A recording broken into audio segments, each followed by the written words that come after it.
গতকাল যেহেতু মকর সংক্রান্তি ছিল এবং সেই মকর সংক্রান্তির পুণ্য স্নানের মহেন্দ্রক্ষণ গতকাল দুপুর 1:19 শুরু হয়েছে এবং সেই মহেন্দ্রক্ষণ কিন্তু থাকবে আজ দুপুর 1:19 পর্যন্ত।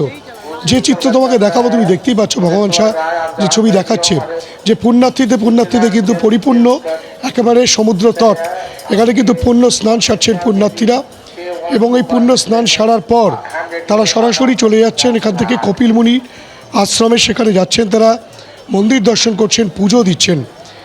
এই যে মহেন্দ্রক্ষণ, সেই মহেন্দ্রক্ষণের জন্যই এবং এই মোক্ষ লাভের আশায় দূর দূরান্ত থেকে মানুষজন কিন্তু 1 তারিখ থেকে আসতে শুরু করেছিলেন এবং গতকাল বেলা 3টে পর্যন্ত কিন্তু মোট 85 লক্ষ পুণ্যার্থীর আগমন ঘটেছে, যা কিন্তু আজ আরও অনেক খানিকটা বাড়বে।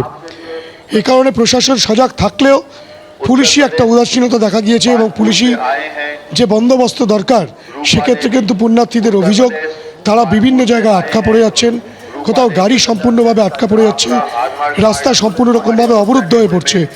পুলিশি ব্যবস্থা কিন্তু ঢিলেঢালা, তেমনটাই পুণ্যার্থীদের অভিযোগ। তাকেও উপেক্ষা করে পুণ্যার্থীরা কিন্তু ভিড় জমিয়েছেন এই গঙ্গাসাগর পুণ্যমেলা পুণ্য স্নানে। তারা রীতিমতো সেই পুণ্য স্নান সারছেন এবং তারা পুজো দিচ্ছেন।